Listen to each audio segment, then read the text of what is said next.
Bonjour, bienvenue sur mon podcast créatif. Moi, c'est Anna, mais vous pouvez me retrouver sur les réseaux sociaux sous le pseudo Enabis, principalement sur Instagram et Ravelry. Ça fait très longtemps qu'on ne s'est pas vu. La dernière fois que j'ai enregistré, c'était le 3 janvier, donc je ne sais pas si je me souviens encore de comment on fait ça. Euh, mais, euh, mais voilà, il y a pas mal de raisons qui font que j'ai pas vraiment eu le temps ou pris le temps, je sais jamais trop lequel des deux. En tout cas, voilà. Le résultat, c'est que j'ai pas enregistré. Les raisons sont que j'ai un travail maintenant. Non, le bruit des aiguilles m'occupe beaucoup. C'est vrai que enregistrer un épisode, c'est globalement quelque chose qui prend toute une après-midi. C'est vrai qu'en une après-midi, je peux faire plein de choses. Et au niveau du boulot, et c'est vrai que oui, le podcast a un petit peu pris, un petit peu passé derrière, et puis je savais que plus j'allais attendre, plus j'allais avoir de choses à vous dire, donc que les podcasts allaient être longs, enfin bref. Il y a aussi que j'ai enfin repris une activité sportive. Certains d'ailleurs le savent peut-être, pendant ma dépression, j'ai perdu du poids, j'ai repris du poids, enfin il y a eu un espèce de... En tout cas j'ai arrêté toute activité. Avant j'avais un travail où j'étais tout le temps debout, tout le temps active, je faisais 15 km par jour, je poussais des trucs, je soulevais des machins, enfin... Et donc je suis passée de ça à quasiment 6 mois à ne rien faire. Donc forcément ça crée des choses dans le corps. Et, euh, et là, une des bonnes résolutions de 2020, ça a été de reprendre le sport. Et c'est vrai que ça aussi, ça m'occupe. Enfin, finalement, ça a un petit peu été aussi une priorité de dire j'essaye de trouver du temps pour faire ça. Et s'il y a un petit peu moins de podcast, tant pis. Et le soleil arrive, c'est génial. Et la troisième raison, c'est une raison, j'en ai parlé un petit peu sur les réseaux sociaux. Je commence à avoir un petit peu de mal d'un point de vue écologique sur toutes ces vidéos qu'on écoute et qu'on ne regarde pas. Par là, j'entends que on fait beaucoup de... je vais parler de la communauté tricot parce que c'est celle que je connais, mais c'est peut-être le cas sur beaucoup d'autres choses, que souvent on met les podcasts en fond et puis on tricote, on fait autre chose, mais on n'est pas forcément à regarder ce qu'on fait. Écologiquement, c'est un petit peu horrible. Je me rends compte que j'essaie de faire attention sur ce que je mange, je ne prends plus l'avion, voilà. Mais si à côté je suis moi-même quelqu'un qui produit cette aberration-là, c'est peut-être pas très intelligent. Donc à partir de maintenant, euh, je veux quand même continuer. J'ai réfléchi à faire quelque chose en audio, enfin à trouver d'autres solutions. Je pense que la vidéo a quand même son intérêt, le côté visuel hors photo. Euh, mais je sais que je vais arrêter de tourner en HD et je vais d'ailleurs recommander à celles et ceux qui écoutent mais qui ne regardent pas de peut-être baisser la qualité de la vidéo au niveau du lecteur. Et puis pourquoi pas la remonter quand ils ont besoin de voir un détail qui est important, quelque chose comme ça. Mais voilà, je pense que si chacun fait un petit pas, enfin bref. Je vais pas y passer des plombs parce que c'est un truc personnel et voilà. Toutes ces raisons. Donc j'ai pas enregistré depuis 2 mois. Je vais pas dire que j'ai rien, parce que ce serait faux. J'ai quand même fini 3 pulls, donc je n'ai pas été inactive. Mais donc, du coup, j'ai 4 projets terminés, puis on va parler de 2 projets en cours. J'ai essayé de prendre voilà, ce qui me restait, enfin ce que j'avais fait. Je vais pas parler non plus de tout ce que j'ai fait en 2 mois. Et en vrai, je tricote beaucoup moins maintenant. J'ai beaucoup moins le temps de tricoter, donc j'ai aussi beaucoup moins de projets.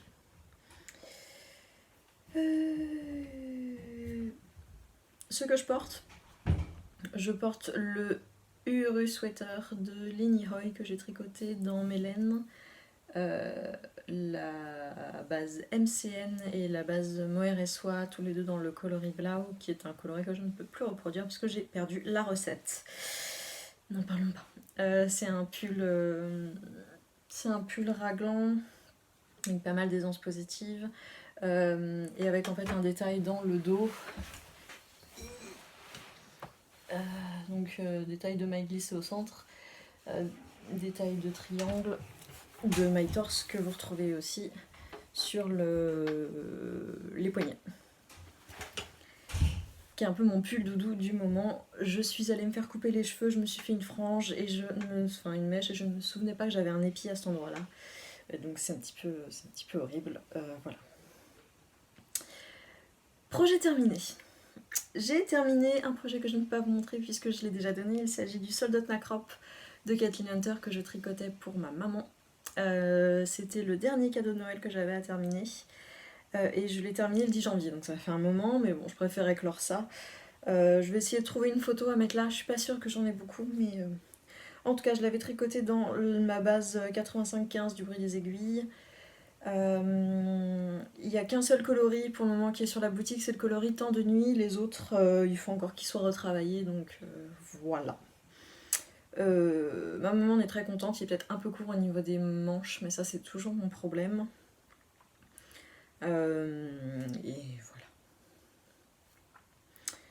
Deuxième projet terminé, il s'agit du pull Apophenia de Audrey Borrego,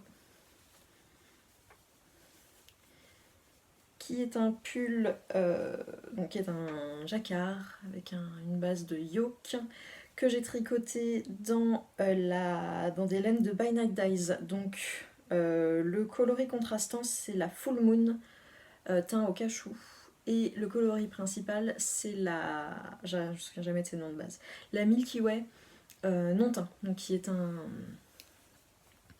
un tweed en fait. Un tweed très joli avec des noirs, des bruns. J'aime beaucoup les couleurs. Je suis un peu moins fan du rendu de la laine, je pensais qu'elle allait gonfler un peu plus et je suis un petit peu déçue. C'était mon montage de Noël. Quand j'en pouvais plus d'avoir tricoté tous mes cadeaux de Noël, j'étais là, il faut que je monte un truc pour moi. Et c'était de la laine que j'avais achetée lors du CSF. Je l'ai terminé le 1er février, donc il m'a fallu un bon gros mois pour le faire. J'aime beaucoup le modèle, j'aime beaucoup les couleurs. Ceci dit, j'ai fait quelques erreurs de mon côté. J'ai fait un montage qui était le soir du 24, peut-être que j'avais trop bu, qui est trop serré. Et en vrai, pourtant j'ai fait un montage élastique, le Twisted German Caston, je crois que c'est ça. Et en vrai, j'avais un doute, c'est juste que j'avais vraiment la flemme de détricoter. Et quand je suis partie de mon week-end de Noël, j'en étais à peu près là en fait. Donc j'avais vraiment pas envie de tout détricoter et en fait j'aurais dû. Parce que il passe, mais il y a un peu... Et puis, vous savez, ces montages où quand on tire dessus, ils deviennent durs, enfin ça devient vraiment... Et ça, je le sens en fait sur moi. Enfin, c'est pas le... Pour moi, l'encolure est pas confortable. Deuxième petite erreur, j'ai fait les manches un peu courtes, voilà, c'est toujours mon problème. Et c'est vrai que sur moi, elles tombent, j'aurais pu le mettre, ceci dit, elles sont vraiment un peu courtes. Alors, il me reste de la laine, donc je pourrais rallonger les manches, c'est juste que j'ai la flemme. Peut-être qu'il y a un moment où ça va suffisamment m'énerver pour que je le fasse, mais je me souviens des manches en fait qui me paraissaient tellement interminables, notamment les côtes, parce qu'il me semble qu'on tricote les côtes en 3... Est-ce que c'est en 3 mm ou en 2,75 et comme la laine est très fine, ça avançait pas. J'en pouvais plus de ces manches. Donc c'est vrai que j'ai pas trop envie de m'y remettre, mais bon. Et autre petit souci, et ça je m'en doutais et j'aurais dû faire plus attention et je pense que ça se voit même un petit peu, c'est qu'en fait le modèle se compose en fait d'un motif qui est sur la partie yoke et ensuite on a un motif qui se répète à la fois sur le corps et sur les manches. Et le jacquard sur des petites circonférences, bah, ça resserre toujours un peu et au niveau des bras, c'est vrai que je suis un peu serrée. Et quand je le mets, il faut que je mette tout bien et puis bon, faut pas trop... je vois pas trop comment j'aurais pu éviter ça. Parce que pourtant j'ai essayé de faire attention en tricotant, mais voilà.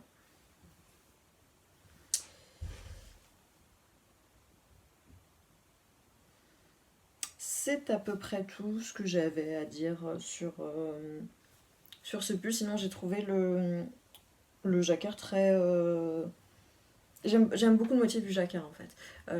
J'avais un petit peu peur que le cachou déteigne c'est la première fois que j'utilisais des laines de By Night, c'est la première fois que j'utilisais des laines professionnellement teintes naturellement. Et je savais pas au niveau de si ça dégorgeait, si ça risquait de tacher mon beige. Et en fait, non, tout va bien. Tout va bien, tout va bien. Et vraiment, j'aime beaucoup le tweed, hein. Donc voilà. Un pull, je suis en train de perdre mes notes. Un premier pull à vous montrer. J'ai terminé une paire de chaussettes. Alors je vais vous les montrer rapidement parce qu'elles sont pleines de bouloches, il faudrait qu'elles passent au déboulocheur. Mais en gros c'est la paire de... C'est une paire de chaussettes à la vanille, toute simple. Je n'ai pas les dates de quand je les ai terminées, juste je sais que voilà, elles sont finies. C'est le coloris Aoru, toujours sur ma base 85-15 de la marque Le Bruit des Aiguilles. Et cette fois-ci, j'ai fait un talon après coup. Je suis en train de revenir un petit peu au talon après coup, vous allez voir ça. J'ai probablement fait une autre paire de chaussettes entre-temps que j'ai dû offrir. Donc voilà, pas très grave, on va pas y passer la nuit. Beaucoup de choses à dire. J'ai terminé un deuxième pull que j'ai terminé cette semaine. Il s'agit du So Basic Sweater de Maxime Cyr, qui est donc un pull pour homme en fingering. C'était mon premier pull homme fingering, donc c'était un petit peu c'était une première, hein. En fait, à Noël, je m'étais dit, c'est fini en 2020, je ne tricote plus pour moi. Je me fais une année complète où tous les pulls que je tricote, ils sont pour moi. Bon, vous voyez que ça a bien... ça n'a pas tenu, hein, puisque à Noël, mon oncle m'a demandé un pull et j'étais là, bah oui, enfin, je vais pas... j'ai beaucoup de mal, sachant que quand je tricote maintenant pour les gens me payent la laine, me versent, enfin, je demande aussi un bout pour la main d'œuvre en fait. Donc en soi... Enfin voilà, ce qui fait qu'aussi quand les gens me demandent des pulls, il y a aussi, je pense, une prise de conscience du travail que ça représente, que c'est un mois de boulot, que... Enfin bref. Donc, mon oncle voulait un pull. Il avait bien envie d'avoir un petit peu de cachemire dans son pull, donc j'étais là, bah oui, bien sûr, pas de souci. Donc je l'ai tricoté sur la base MCN, toujours le bruit des aigus. Je suis désolée, j'ai tricoté beaucoup de choses dans ma laine. Mais c'est vrai que bah, je l'ai sous la main, donc c'est facile. Le coloris, c'est le coloris gris. J'ai pas trouvé de coloris. Enfin, j'ai utilisé la recette de mes mini gris en fait. Il faudrait que je trouve un nom plus sympa pour les quantités pulls, mais c'est vrai que je me suis pas encore penchée là-dessus. Donc le modèle de Maxime Cyr, c'est donc un raglan qui est vraiment, tout simple, hein. Et sur les manches, il y a des côtes 7-1 qui commencent en fait du début du raglan jusqu'en bas des manches. On est sur des côtes 1-1. Alors il y a eu beaucoup de premières dans ce pull. C'était la première fois que je faisais un montage tubulaire. Alors j'ai l'impression que ça rend l'encolure très large, mais peut-être parce qu'en fait je monte moi souvent mes mailles serrées, je me rends compte. Et du coup je suis peut-être pas habituée à avoir des cols qui ont une ouverture élastique, je ne sais pas. J'espère que ça ira sur lui, sinon il faudra faire un coup de crochet ou quelque chose pour maintenir tout ça. Moi j'ai fait la technique où on fait d'abord un montage provisoire, on monte en fait provisoirement la moitié des mailles demandées, et après on fait des augmentations, on fait glisser enfin bref, c'est sur 4 ans je crois de mise en place. Je dois avouer que c'est un peu long, ça me prend globalement 1 heure pour monter le truc, sachant que c'est un petit peu serré, donc parce que en fait on vient augmenter entre chaque maille, mais du coup on fait des augmentations barrées, je crois que c'est ça en français. Et alors les premières ça va, mais quand on fait les augmentations barrées, une maille sur deux, ça finit par... tout devient assez serré, enfin il n'y a pas la place. C'est pas méga agréable à faire, mais c'est vrai que le rendu est chouette. Et du coup j'ai fait un rabattage tubulaire également sur le bas des manches et le bas du corps. Donc j'ai un petit peu peaufiné les finitions au maximum. Mon oncle voulait pas la poche, parce que normalement il y a une petite poche appliquée en cuir ou en faux cuir. Il la voulait pas, ce qui m'arrange parce que coudre sur du lainage, c'est vraiment la merde. Donc c'était pas plus mal. C'était également, je voulais alterner mes écheveaux parce que quand vous tricotez avec de la laine teinte-main, il vaut mieux alterner les écheveaux pour pas avoir de démarcation. J'avais déjà alterné simplement en fait sur un même point, on lâche le fil, on prend le suivant sans tourner, sans rien. J'avais pas trouvé que le résultat était forcément très net, donc je m'étais dit que j'allais me lancer sur la technique hélicoïdale. La technique hélicoïdale, donc helix knitting en anglais, c'est en fait c'est une technique qui permet de faire bouger le point de changement à chaque fois. Je m'explique. On tricote, c'est un peu compliqué à expliquer, mais je vais essayer. On tricote en fait jusqu'à 3 mailles avant le changement de fil. On glisse ces 3 mailles, et après on vient tricoter avec le nouveau fil, et en fait on fait ça à chaque fois. Ce qui fait qu'à chaque fois on décale de 3 mailles le changement de fil, et les mailles en fait qu'on glisse seront tricotées au rang suivant. Donc au final tout le monde est tricoté et tout va bien. Et ça permet en fait de faire tourner de façon hélicoïdale, comme son nom l'indique, le changement de pelote. Alors, ça se voit bien, en fait, à la caméra, ça se voit pas trop. En fait, je l'ai pas fait au niveau du raglan parce que comme il y avait des augmentations, etc., et que quand on glisse les 3 mailles, ces 3 mailles-là, on tricote, on les tricotera à la fin du rang. Je m'étais dit, je veux pas trop me lancer dans à la fois les augmentations du raglan, le motif sur les manches, plus la technique hélicoïdale, j'avais un petit peu peur de mélanger les pinceaux. Donc je m'étais dit, pour le haut du corps, je vais faire simplement, je postillonne, ce sera cadeau pour mon tonton. Je vais simplement faire un changement normal. Et je pense que ça a un peu disparu au blocage, mais il y a une toute petite trace ici. Et pour le reste, on ne voit absolument rien. Et je suis trop contente. Il est super net, quoi. C'est une technique qui est... Et franchement, sur un corps, quand il y a vraiment pas... Enfin, sur un corps, voilà, il n'y a rien à penser, c'est hyper simple. Et c'est invisible. Je l'ai fait même sur les côtes, du coup, parce qu'en fait, je l'ai fait sur une des manches. Je serais incapable de vous dire laquelle. Alors si vous voyez une différence... Je sais plus. Peut-être celle-ci où j'ai pas fait.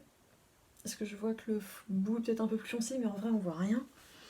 Je l'ai fait sur une des manches, c'est vrai que c'était un petit peu plus chiant parce que du coup il y avait le motif, les diminutions et le glissement de maille à penser. C'est vrai que bon, j'ai eu la flemme sur la deuxième et je pense que c'est ce qui a fait que la deuxième est avancée beaucoup plus vite. Je crois que j'ai fait la deuxième en 2-3 jours. Mais bon, au moins j'ai testé les deux. Voilà. Donc la technique hélicoïdale, j'ai envie de garder le pull évidemment. Hein, bon, c'est pas ma taille, mais ceci dit, si c'est les manches qui sont vraiment très masculines, mais enfin la forme des manches comme ça, là, très. Moi je suis pas très fan. Enfin, l'emmanchure est très. Bref, vous voyez ce que je veux dire. Patron bien expliqué. Enfin, c'était le premier patron de Maxime Cyr que je tricotais. Et non, j'ai pris la version anglaise qui a les deux, du coup il est en anglais et en français. Moi je sais que j'ai pris la version anglaise parce qu'en fait je suis plus à l'aise avec les termes tricot en anglais. Les termes en français ont tendance à me perdre, comme j'ai appris à tricoter en anglais. Mais donc voilà, donc il va partir d'ici la fin de la semaine, il va partir chez mon oncle. J'espère que ça lui ira parce que j'ai simplement pris quelques mesures comme ça et j'ai pas pu l'essayer sur lui. Voilà.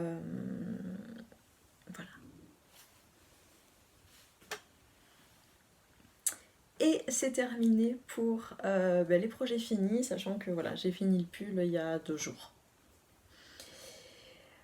Concernant mes projets en cours, j'ai une paire de chaussettes en cours, et alors c'est une paire un petit peu différente, puisque Je sais pas si vous vous souvenez de ce coloris, mais j'avais tricoté une paire de chaussettes pour ma mère. Donc c'est toujours un coloris du bruit des aiguilles. Je suis désolée, je tricote que ça en ce moment. Vous allez croire que le podcast me sert de vitrine pour le boulot, mais non. J'avais un reste en fait, j'avais tricoté donc une paire de chaussettes pour ma mère, il me restait quand même pas mal. Et je me suis dit ce que je vais faire c'est que je vais essayer de tricoter en tube toute ma pelote, aller jusqu'au bout et ensuite je vais diviser mon tube en deux. J'y rajouterai un talon, des pointes, des côtes et puis j'aurai une paire de chaussettes quoi. Donc j'ai tricoté tout mon tube, je l'ai divisé en deux, ça m'a permis aussi de faire une petite démo lors de Bière Hélène. J'ai donc divisé en deux et puis donc je suis venue mettre mon talon après coup ici et là je suis en train de faire, il y a beaucoup de fils, c'est le seul problème, je suis en train de faire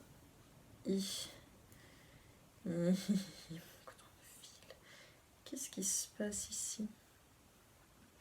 Bref, je suis en train de faire la pointe et puis je ferai également les côtes, donc ça va me faire des chaussettes très courtes. Mais en fait c'était un reste, donc c'était un gros reste. Donc je préfère en faire quelque chose plutôt que ça traîne, dans mes bacs de laine. Et donc je ferai exactement la même chose de l'autre côté. C'est un truc que je suis en train d'essayer de tester pour voir si... Ce qui est pratique, c'est que voilà, le tube, en fait, on tricote, on n'a pas réfléchi, on s'arrête quand on arrive au bout de la pelote. C'est assez basique, donc ça me plaît plutôt bien. J'ai commencé un autre tube que je vous montrerai peut-être la prochaine fois. Pareil, c'est le reste de mon coloris Yaoru, il m'en restait, je me suis dit je vais pas rien faire avec. Voilà. Et c'est aussi pour ça que je vendais 50 grammes, parce que ça permet de... Voilà. Avec la laine qu'on a acheté, on fait une paire de chaussettes et basta. D'ailleurs, on me pose souvent la question, est-ce qu'on a assez de laine avec 50 grammes pour faire une paire de chaussettes? La réponse est, si vous avez un contrastant et que vous savez optimiser votre laine, oui. Il faudrait que je fasse une vidéo là-dessus parce que j'ai régulièrement des questions. Mon deuxième projet en cours, c'est je l'ai monté tout récemment, je l'ai monté hier soir. Il s'agit du... Alors vous apprécierez le bazar qu'il y a derrière moi, j'ai décidé que je ne rangerai pas, puisque on n'a pas le temps. La vie est trop courte pour ranger son bureau. J'ai monté hier soir le No Frills de Petite Knit.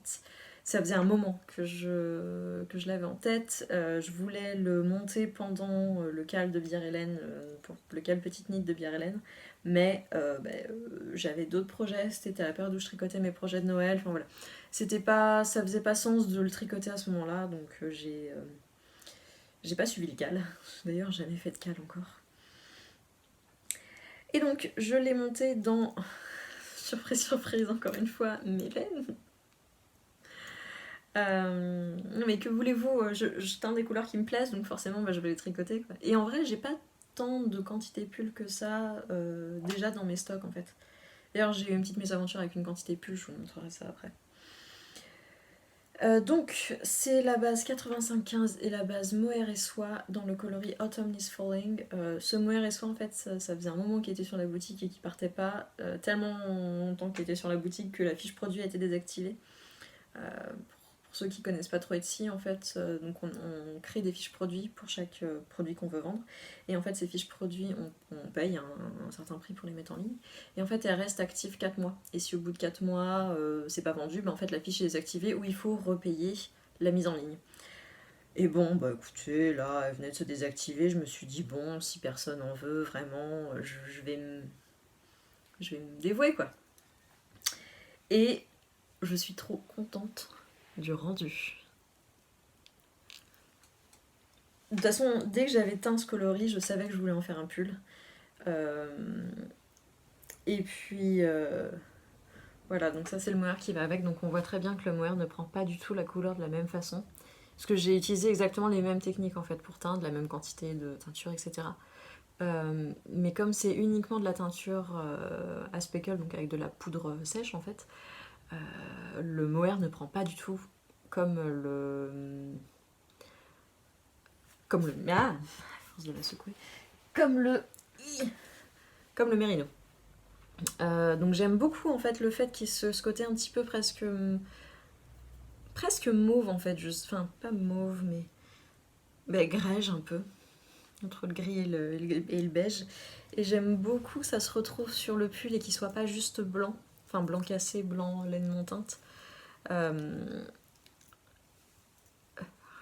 je l'adore. Alors, je l'ai monté hier. Et en fait, j'étais rendue à peu près là hier soir et je me suis rendu compte qu'en fait mon échantillon était pas bon du tout parce que j'ai pas fait d'échantillon avant de le monter. C'est un pull qui a 15 cm d'aisance, donc sauf qu'en fait normalement il faut tricoter le corps en 4 mm, je trouvais pas mes 4 mm donc je l'ai fait en 3,75 et quand j'ai mesuré en fait je crois que j'avais 26 mailles au lieu de 21 et je me suis dit non ça va pas le faire. Donc ce matin j'ai détricoté, donc autant vous dire que détricoter de la laine et du mohair c'est un plaisir sans nom. Sachant que là encore j'alterne mes écheveaux, donc au lieu d'alterner, d'avoir 2 cakes, j'en ai 4. Voilà, c'est pas grave, ça m'a pris 20 minutes ce matin. Et j'ai recommencé en 4... J'en peux plus. J'ai recommencé en 4 et demi. Et je suis quasiment rendue, parce que vous voyez ce que j'ai rembobiné là sur mes cakes. Je suis quasiment rendue là où j'en étais hier. Donc autant vous dire que j'ai envie de faire que ça. Si vous recevez pas vos colis, vous saurez pourquoi. C'est simplement parce qu'en fait, je suis dans mon lit en train de tricoter. Non, j'ai envie de le porter tout de suite. Enfin, j'adore la couleur. J'adore. Je suis super contente du rendu. C'est exactement ce que je voulais. Je suis contente. J'ai fait tomber la moitié de mes pelotes. Voilà.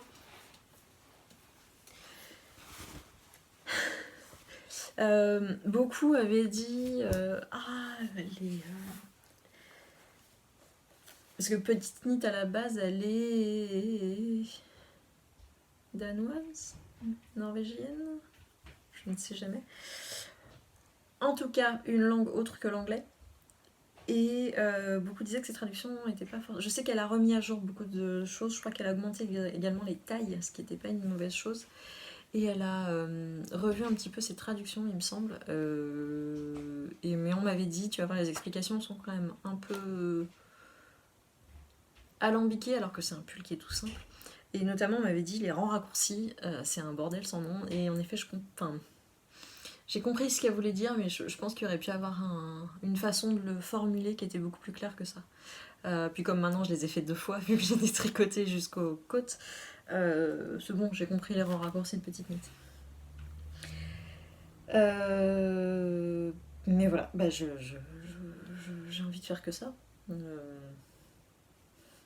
Voilà.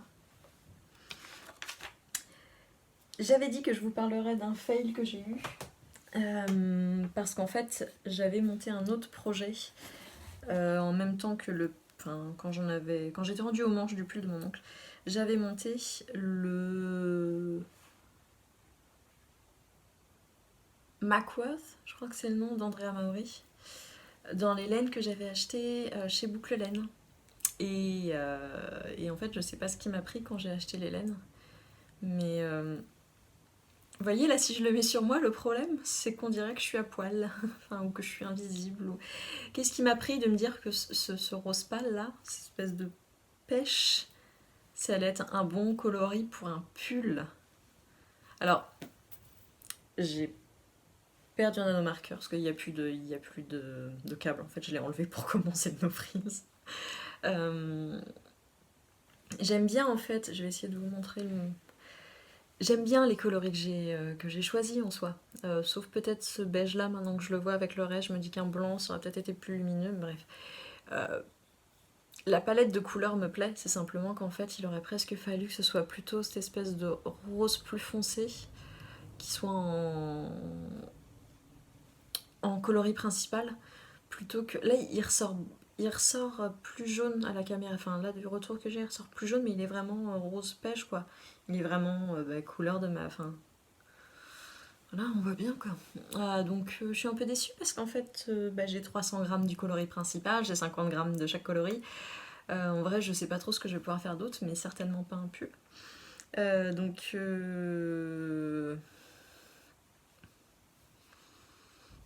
voilà quoi. Je suis un petit peu vexée, mais bon, c'est... J'aime les coloris, je trouverais bien quoi faire. Ça se trouve en rajoutant, je sais pas moi, un brin de mohair blanc ou quelque chose pour casser un petit peu le côté rose, je sais pas trop, on verra. Je vais pas faire de point le bruit des aiguilles parce qu'en vrai, pour là, j'ai pas envie. Je voulais faire un petit épisode court et je voulais que ce soit pas trop long à monter, à éditer parce qu'en vrai, ça prend du temps. Écoutez, j'espère que cet épisode de retour vous a plu. Je sais que je dis à chaque fois que je vais essayer d'être plus régulière. Mais je me dis qu'en faisant des épisodes un petit peu plus courts, peut-être que ce sera plus simple. En tout cas, je vous souhaite une bonne semaine, un bon tricot, et puis je vous dis à la prochaine. Non, je sais ce que j'ai oublié. Je sais que j'avais promis une FAQ, j'avais reçu des questions intéressantes. Je viens de m'en souvenir en enregistrant. Donc autant vous dire que là j'ai pas les questions, que là j'ai pas...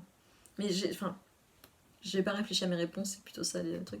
Mais en tout cas j'ai bien gardé les questions de côté et ça sortira à un moment ou à un autre, voilà, quand j'aurai repris le rythme.